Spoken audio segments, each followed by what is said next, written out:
जब असीम को पता चला कि हाई कोर्ट ने खुद कहा है कि असीम को बेल मिल सकती है, और तो असीम ने तय किया कि हम जुडिशरी का सम्मान करेंगे और बेल अगर ग्रांट हो रही है तो बेल ग्रांट करेंगे। 3 बजे बॉन्ड साइन करके असीम बाहर आ रहे हैं। देशद्रोह का मुकदमा झेल रहे कार्टूनिस्ट असीम त्रिवेदी पहले तो जमानत के लिए तैयार नहीं थे, लेकिन दोस्तों ने बॉम्बे हाई कोर्ट से मिली जमानत की जानकारी दी तो वो कोर्ट का सम्मान करते हुए जेल से बाहर आने के लिए राजी हो गए। आज जरूरी कागजी कार्रवाई पूरी करने के बाद दोपहर 3 बजे के आसपास वो मुंबई के इसी आर्थर रोड जेल से बाहर आएंगे। उनकी रिहाई पर जश्न की पूरी तैयारी की गई है। पूरे देश को जब एक साथ खड़ा किया जाता है, जब घर में परिवार एक साथ आ जाता है तो सेलिब्रेट अपने आप हो जाता है। तो ये उस तरह का सेलिब्रेशन होगा कि सारा देश एक साथ अब खड़ा हो गया है, तो उस एक साथ आने का सेलिब्रेशन किया जाएगा। कार्टूनिस्ट असीम त्रिवेदी ने केस की पैरवी के लिए ना तो वकील रखा और ना ही अपनी जमानत की अर्जी दी। इसके बावजूद इसी केस से संबंधित एक जनहित याचिका की सुनवाई के दौरान बॉम्बे हाई कोर्ट ने असीम को जमानत दे दी।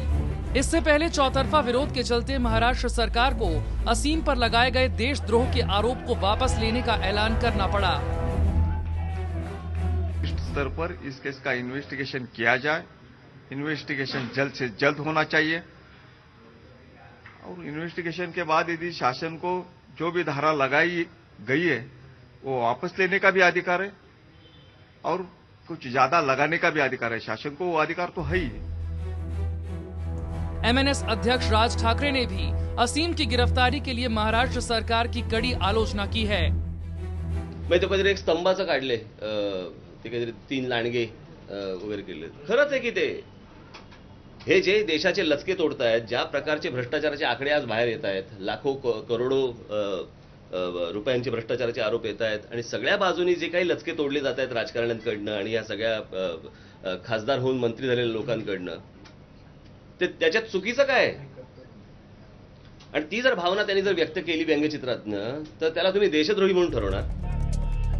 इंडिया अगेंस्ट करप्शन के एक्टिविस्ट अरविंद केजरीवाल कल आर्थर रोड जेल में बंद कार्टूनिस्ट असीम त्रिवेदी से मिलने पहुंचे थे। उन्होंने चेतावनी दी थी कि अगर शुक्रवार तक असीम पर से देशद्रोह का आरोप नहीं हटाया गया तो वो शनिवार से जेल के बाहर धरने पर बैठ जाएंगे।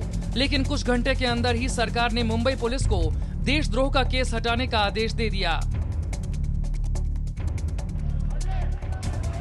कार्टूनिस्ट असीम ने अपने खिलाफ एफआईआर दर्ज होने के बाद शनिवार को बांद्रा कुर्ला कॉम्प्लेक्स थाने में सरेंडर कर दिया था।